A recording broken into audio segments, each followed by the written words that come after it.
All right, well, good evening, everyone. My name is Kyle Cooper. I'm the president of the Chicago Police Board. I'm now calling the board's December 19th public meeting to order. We can thank KNTV for covering this meeting. It is being live streamed at kntv.org and on the KNTV app and televised on KNTV 27. Along with myself, we have the following board members attending in person this evening. Vice President Paula Wolf, Member Claudia Badillo, Member Stephen Block, Member Mariley Cusack, Member Nanette Dorley, Member Catherine Liss, Member Andrea Safakis, and Member Justin Terry. In addition to police board members, we have the following city officials here with us this evening. Chief of the Chicago Police Department's Office of Constitutional Policing and Reform, Angel Novales, who is representing Superintendent of Police Larry Snelling.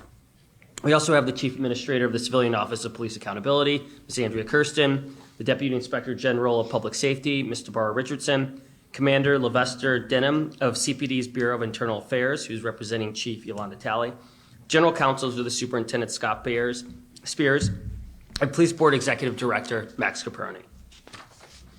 Before we proceed to the items on the meeting agenda, I want to take a moment to recognize three board members whose service on the board is sadly coming to end.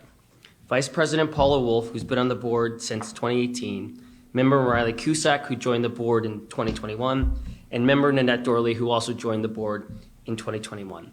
I just want to say it's been an absolute pleasure to have the three of you on the board for the time that I've been on here, and I know that all of us on the board and everyone in the room is going to miss working with you and your contributions to the city. I also just want to take a little bit of time to say a special thanks to Vice President Paula Wolf. Paula has been an invaluable resource and servant for the city as long as I've known her, and she's gone above and beyond to make me feel welcome and capable to discharge my duties as the president of Police Board. And I will miss you dearly, and trust assured that I will call on you even when you're off the board for your sage wisdom and your guidance. We will now turn to the items on the meeting agenda. Is there a motion to approve the drafts of the minutes of the board's public and closed meetings held on November 21st? My most important job, Paula Wolf, I move. And my most important job, Mariley Cusack, I second the motion. All in favor, raise your hands and say aye. Aye. Aye. Hearing all ayes and seeing no hands opposed, the motion passes. As we get into the new year, I just want to let everybody know what the schedule of the police board meetings will look like in 2025. The schedule of the board's regularly monthly meetings for 2025 has been set and is available on the board's website, chicago.gov/policeboard. And as in years past, the board will meet on the third Thursday of the month, except for June, and the meetings will begin at 7:30 p.m. The next regular public meeting is scheduled to take place on Thursday, January 16th at 7:30 p.m., and that meeting will take place where all police board meetings take place, which is here at the Chicago Public Safety Headquarters. The police board meets in executive session to discuss various matters. Those discussions are closed to the public as authorized by Section 2C1, 4, 11, and 21 of the Illinois Open Meetings Act. Information on matters discussed in the executive sessions is included in the minutes of the meetings posted on our website. Is there a motion to close a series of future executive sessions as authorized by these sections of the Open Meetings Act? So moved, Paula Wolf. Second, Mariley Cusack. All in favor, raise your hands and say aye. Aye. Hearing and seeing all hands raised, the motion passes. The next item on the agenda is a report on minutes and recordings. Earlier today, the board, as required by the Illinois Open Meetings Act, met and considered minutes and recordings of all past closed meetings to determine whether the need for confidentiality still exists. The board members unanimously agreed that it continues to be necessary to keep confidential the recordings of its past closed meetings and portion of the minutes. The board makes publicly available portions of its closed meeting minutes. These minutes are included in the blue book that is posted on the board's website in advance of each public meeting. The Open Meetings Act permits the public bodies to dispose of the recordings of past closed meetings after 18 months. Is there a motion to approve the disposal of the recordings of closed meetings held from January 19th, 2023 through June 15th, 2023? So moved, Paula Wolf. Second, Mariley Cusack. All in favor, raise your hands and say aye. Aye. Seeing all hands raised, the motion passes. The next item we have on the agenda is an update on arbitration. The case is currently before the Illinois Appellate Court, and it has fully been briefed, and we are now waiting to hear whether the court will hear oral arguments. There are now 16 cases currently before the police board in which the accused officer has requested arbitration. These cases are currently on hold, and there will be no arbitration hearings until the establishment of a public arbitration process. And there will be no police board hearings without the consent of the accused officer. There are also 6 police board cases that are moving forward. 4 involve police officers who have elected to have police board hearings, and 2 involve CPD officers. The police board's website, chicago.gov/police board, will continue to keep the public informed of any new developments in the ongoing litigation and the status of disciplinary cases currently pending before the board. I encourage the members of the public to continuously check the news and police discipline section of our website for the most current and up-to-date information. With respect to police disciplinary cases, there are no votes or announcements of rulings in police disciplinary cases on the agenda for this evening's meeting. So the next item that we have on the agenda is appeals. When a person who applies to become a Chicago police officer is disqualified and removed from the eligibility list due to the results of a background examination, that person has a right to appeal to the police board. The board, as authorized by the Open Meetings Act, has discussed in a closed meeting several appeals. We will now take final action on those appeals. Is there a motion to affirm the disqualification decision for the following appeals, 24AA41, 46, and 55, and reverse the disqualification decision for the following appeals, 24AA42 and 57? So moved, Paula Wolf. Second, Morale Cusack. I will now call on the members of the board for their votes. Vice President Wolf. Aye, although I dissent on case 24AA42. Board Member Badillo. Aye. Board Member Block. Aye, except I dissent also from 24AA42. Board Member Cusack. Aye. Board Member Dorley. Aye. Board Member Liss. Aye, except I dissent from 24AA42. Board Member Safakis. Aye. Board Member Terry.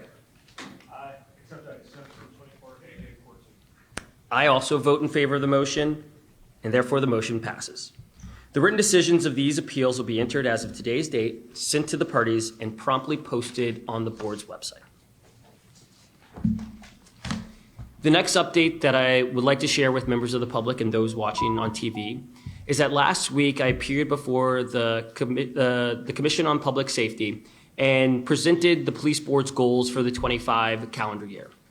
During that presentation, I informed the commission that for the 25 calendar year, the board will be looking into revising and updating the rules of procedure that apply to Chicago police officers.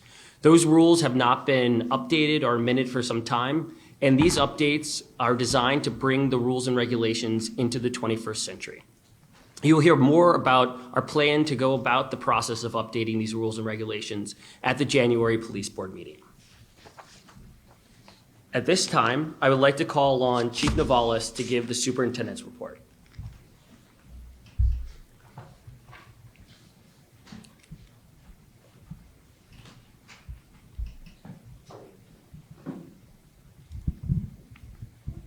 Thank you. Can everybody hear me? Yes. All right, awesome. Good evening, everybody.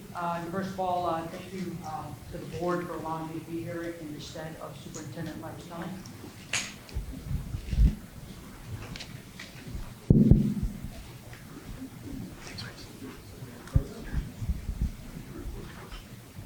Like I was saying, thank you very much. Thank you very much for the opportunity to be here and be here on behalf of Superintendent Larry Snelling. It's an honor to be here in his stead. So I'll start by telling everybody here, good evening. In 2024, the Chicago Police Department has experienced success, challenges, and tragedy. This year we lost Officer Luis Huesca and Officer Enrique Martinez to gun violence. That same gun violence that they worked to protect the city from. These young men simply wanted to serve their city and help the most vulnerable. They made our department better. Though we continue to mourn these losses, we promise to carry their mission to protect and serve our residents throughout the city. We continue to drive down violence with a 7% reduction in shootings and a 7% reduction in murders compared to the same time frame last year. These reductions are progress, but we understand that the most important thing is that our residents feel safe. Our officers are always working to increase this sense of safety by doing everything they can to prevent violence. So far this year, officers at great risk of their own safety have recovered more than 12,200 guns. Our effort to combat violence also included the launch of the Crime Gun Intelligence Center, or CGIC, which is a partnership with ATF, which is the Chicago Field Office. This center focuses on seeking justice for victims of gun violence by tracing guns used in shootings within 24 hours. Additionally, our detectives have worked to strengthen homicide investigations so that we can bring a small measure of closure to the families who have lost loved ones to violence. This year, the homicide teams were restructured to enhance the investigation process. Our detectives are working diligently to bring resolution to these cases. So far this year, our homicide clearance rate is 54%. We've also expanded the Family Liaison Office, which focuses solely on supporting the families of homicide victims. We've also addressed crime patterns that are affecting our community through focused efforts. This includes the Robbery Task Force, which is a collaboration between Bureau of Detectives, the Bureau of Patrol, and the Bureau of Counterterrorism. This task force was established to address a spike in robberies, which are now down 17% this year to date compared to the same time frame last year. Securing the safety of our city during 2024's Democratic Convention was also a success for our department. Following a year of training, planning, the men and women of CPD made our city proud in the national spotlight. We protected multiple large-scale demonstrations in the area outside the convention footprint, while still maintaining public safety across our city. This could not have been possible without the partnership of our local, state, and federal partners, as well as the understanding and patience of our community members. As we look forward into 2025, we will continue to build on the progress we have made, and we will continue to attempt to make our city safer and for folks to have that sense of safety. Thank you. Thank you, Chief Navales. At this time, I would now call on the Chief Administrator of COPA, Ms. Andrea Kirsten, to give her report. Thank you and good evening. I'd also like to join President Cooper in just thanking Vice President Wolf, Board Member Dooley, and Board Member Cusack for your diligence and service. These are not easy roles that any of you fulfill, and we certainly appreciate your service to the city around this critical issue. So thank you all very much. As I do every month, I'll just report out a little bit on some of our stats from November. COPA, the Civilian Office of Police Accountability, in November received 288 complaints and notifications. Of those, 78 remained under our jurisdiction. As we see typically month over month, the highest complaint category type was allegations surrounding improper search or seizure or potentially improper Fourth Amendment violations. They accounted for about 36% of the incoming complaints.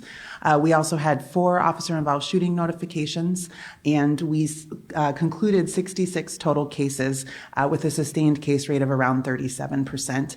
We also had 2 video releases last month and 16 different community engagement events. So we were busy in the month of November, but I'd really like just to take a moment and talk a little bit about all of 2024, because as we close out this year here in December and look to what comes in 2025, I can proudly report that while 2024 was not without challenges for our agency, it was undeniably a successful year for the Civilian Office of Police Accountability.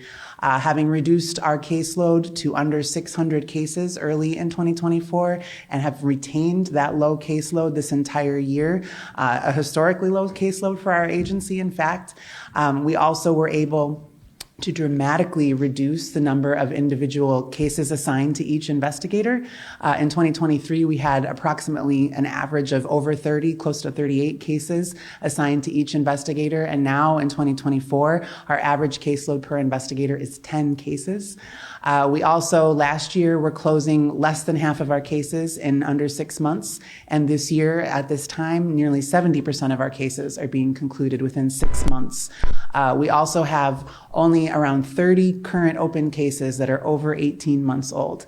That is a dramatic shift from the agency that I inherited as chief administrator in 2021 and the agency I came to work for in 2016, where we had cases and investigations that at one point were nearly 2,000 and many of which were multiple years old. Why this is important is because we need to make sure that we're able to deliver an integrity-based investigation that's objective and fair, but it's also timely. Answers need to be had for complainants, for officers, and for the public. So we remain really committed to our focus on the delivery of timely conclusion to these investigations. But in addition to that, COPA does many other things, and 2024 led to increased staffing in 2 really critical units for us as an agency. Our legal department, specifically, who supports our investigations and some of the most complex analyses that we're required to complete, saw increased staffing this year, as well as our policy research and analysis division. That's the group of individuals who are able to take data and other information that's derivative from our investigations and analyze it for potential patterns or practice of misconduct so that we can make better informed recommendations for potential policy or training changes to the Chicago Police Department. So we're really excited about the folks that have signed up for this hard job and this critical mission in this last year. And then lastly, COPA, we are small, but often say small but mighty. We were in all 77 Chicago neighborhoods in 2024, participating in community engagement events across our city that it was actually around 350 different engagement events that we believe reached over 60,000 Chicagoans. And so for an agency of our size, that's a lot of folks that we talked to and we explained our work to, answered questions of, and hopefully engaged people in the process of what our city's accountability system really looks like.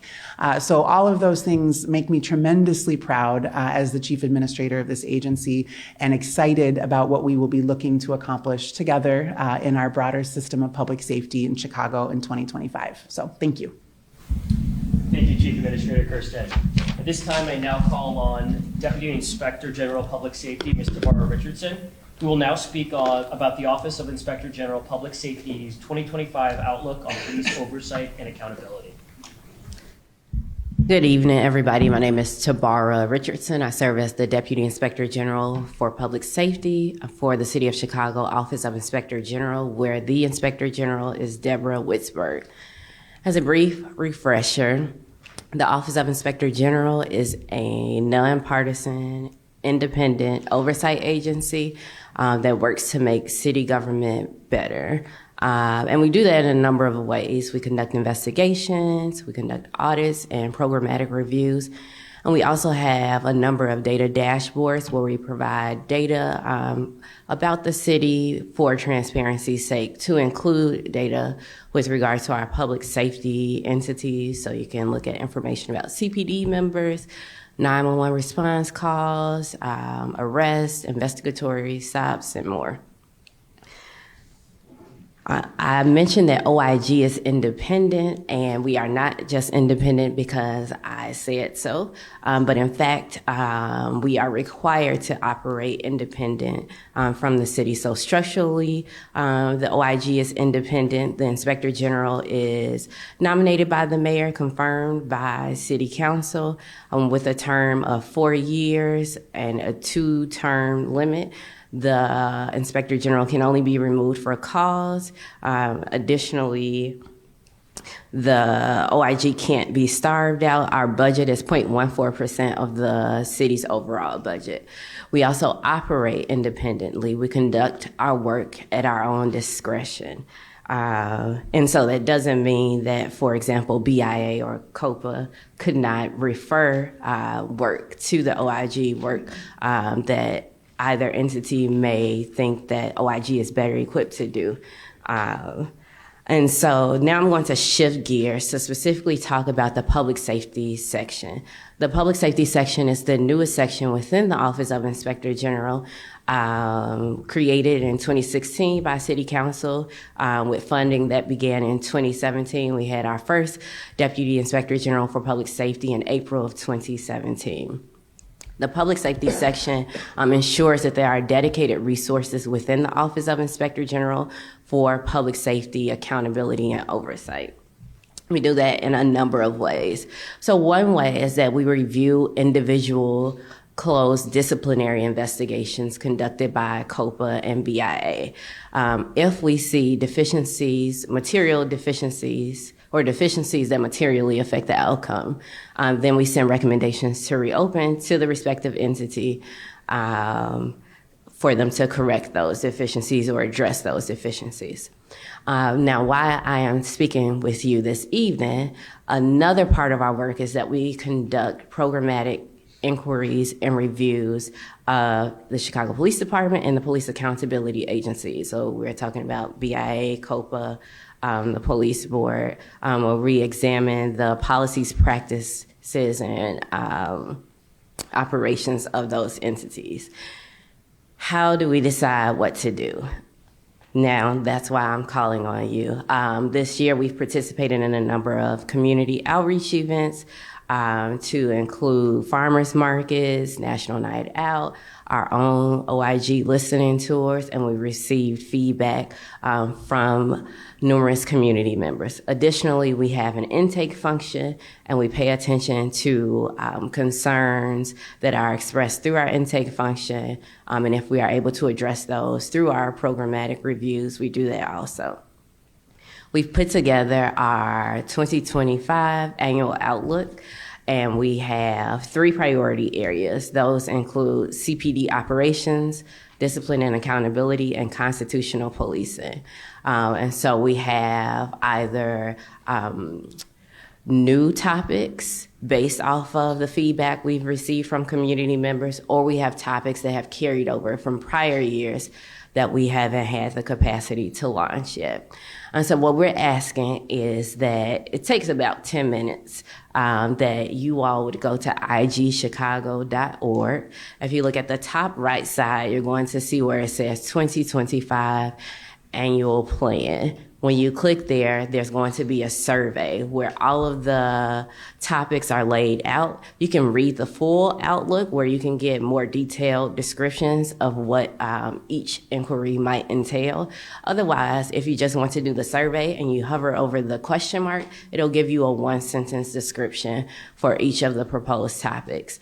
And there will be 3 options. A yes, is it a priority? Do you think it's a priority? A no, like missed the mark, or it's a low priority, or neutral, right? No opinion about it.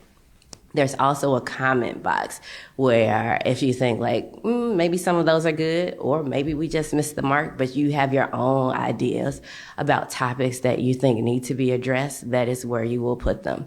The nice thing is that because the public safety section sits within the Office of Inspector General, we not only conduct oversight over the law enforcement entities, but we also conduct oversight over the entire city. And so you'll also be able to provide feedback on the audit annual plan and provide comments for it. So we're looking forward to receiving feedback from Chicago residents that in fact does include you, each and every one of you. So if you'll take the survey, if you'll pass it along to your networks, that would be greatly appreciated. And if anybody has any questions or comments, I'll stick around at the end. But otherwise, we would really appreciate everybody's feedback as we enter into 2025 to make sure that we're covering topics that are of priority to Chicagoans. Thank you, Deputy Inspector General Richardson. At this time, I'd now like to call on members of the public who signed up to speak in advance, and to make sure that we have time to hear from all speakers, which I don't think will be a problem today. We just ask that you would limit your comments to 2 minutes. And with that being said, the first citizen that we have signed up to speak is Ms. Sarah Alcuter.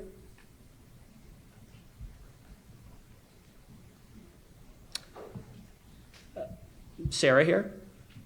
If not, the next speaker we have is Mr. Robert Thierry.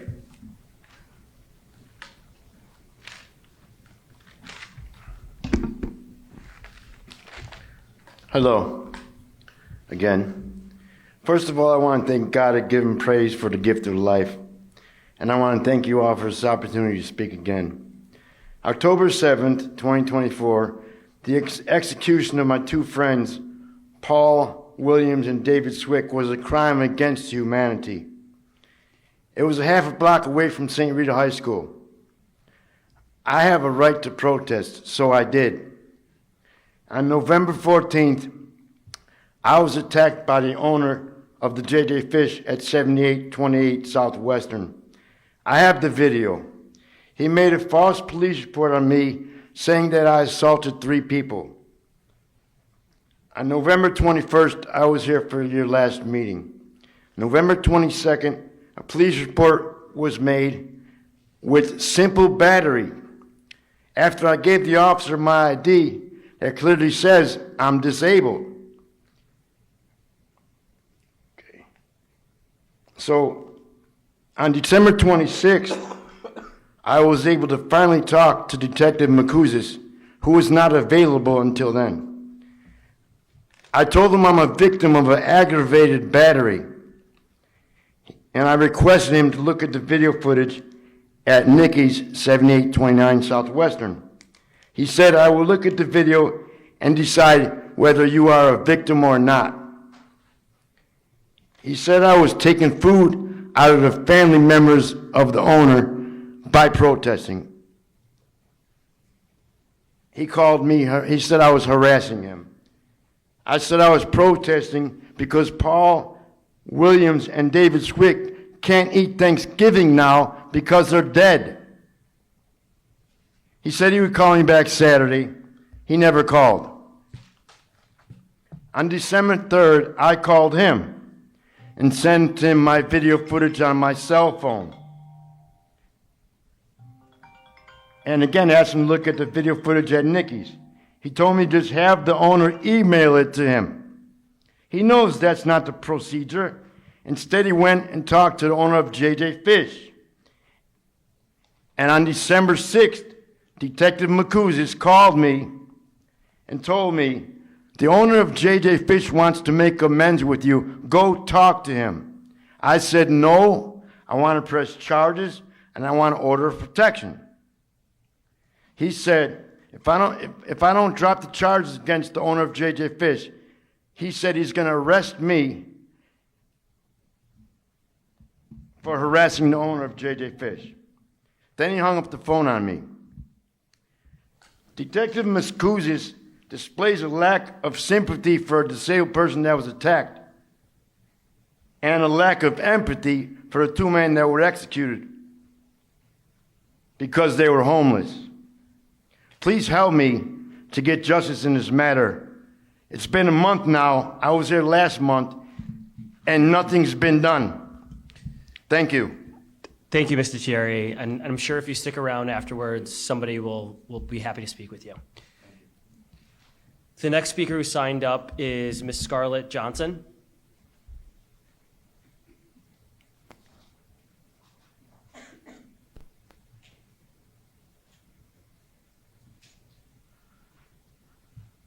That is Mix Scarlett Johnson. My name is Scarlett. I am with the Chicago Alliance. You're probably sick of hearing us, but until we see justice for Dexter Reed, Reginald Clay Jr., and Lorenzo Williams Jr., we're going to keep being here and demanding that you fire all officers involved in these brutal police crimes and prosecute them to the fullest extent of the law, to end the CPD's uses of tactical teams and pretextual traffic stops, and to fight the FOP's attempt to give their criminal officers accused of serious misconduct the option to go behind closed doors for arbitration.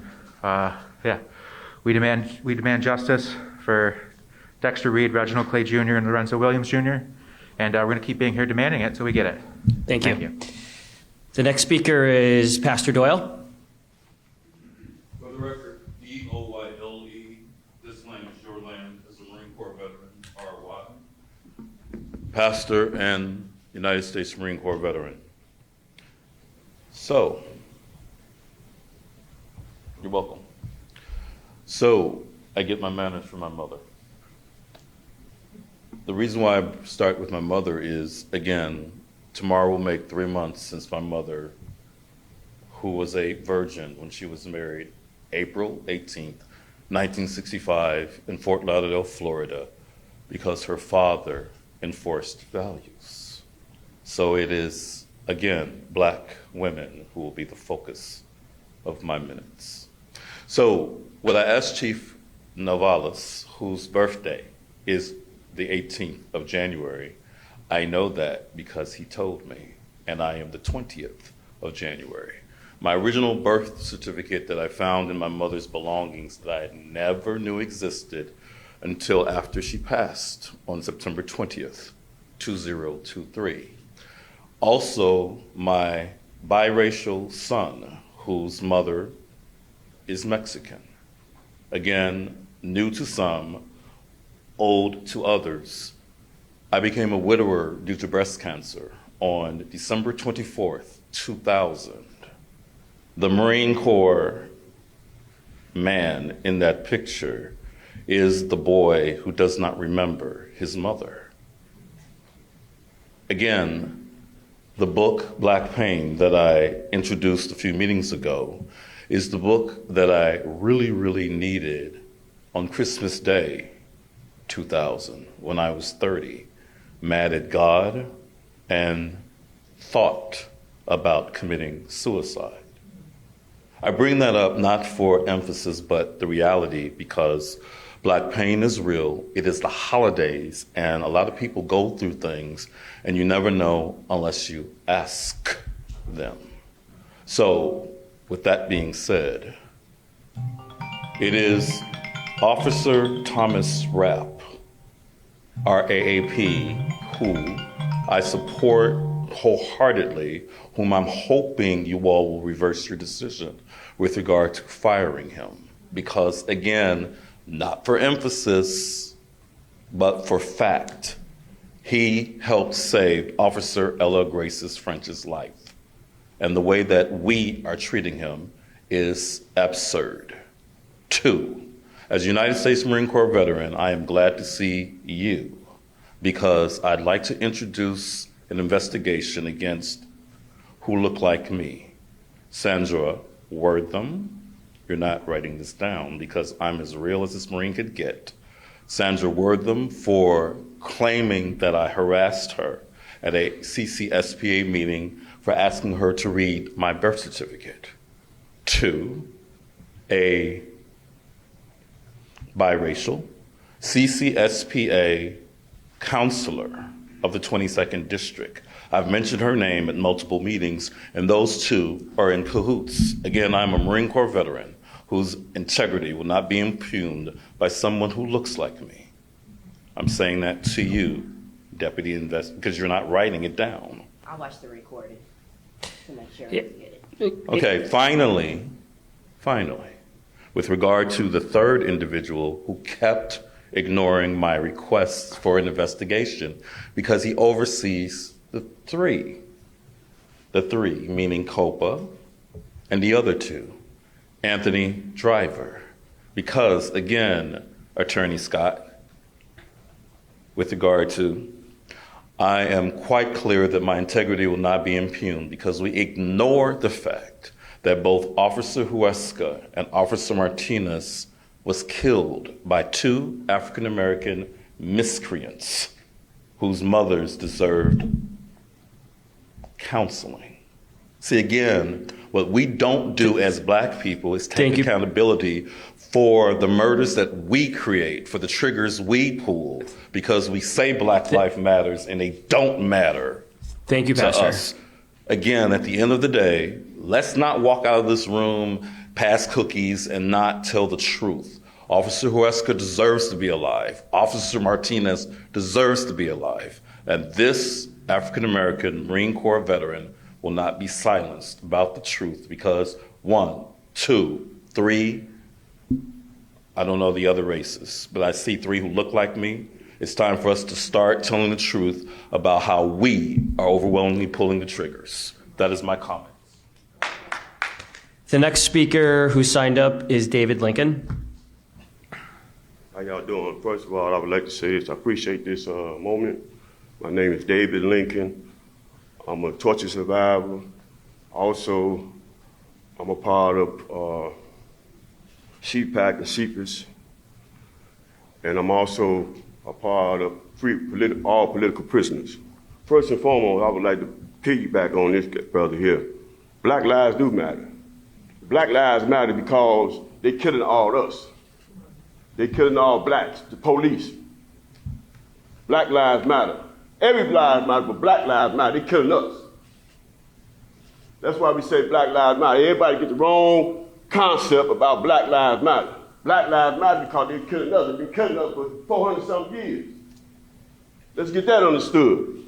All of us have mental problems. It's in our DNA.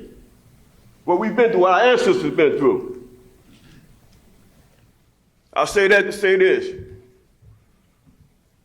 I'm here for this what you call them guys? Proud girl, I'm sorry. Proud Boys and the Oath Keepers and the Nazis. They can get on. We ain't finna tolerate this bullshit. I would just ask you to please watch your language. No problem, sir.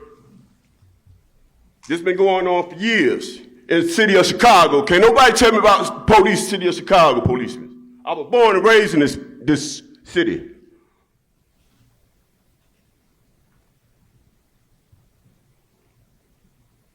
You got Chicago police officer, that was a murder, that was assassination. I don't know what type of personal vendetta y'all had against that young boy that y'all killed in that van. That was assassination. That was bogus. You walking up to somebody talking about, hey, who you jumping out with? You ain't even say you police. That was assassination. And another thing, they killed that brother cold-blooded. And not only that, they was finna kill that other black policeman too. Let's get it clear. Thank you, Mr. Lincoln. I'm not through, I got 2 minutes. That was 2 minutes, Mr. Lincoln. That's what the timer's for. But we appreciate your comment. All right, y'all need to get it together. Simple as that. Thank you. I believe those are all the individuals who've signed up to speak at this meeting. So at this time, I would like to see if there's a motion to adjourn the December 2024 Police Board meeting. Morale Cusack, second. All in favor, raise your hands and say aye. Aye. The meeting is adjourned.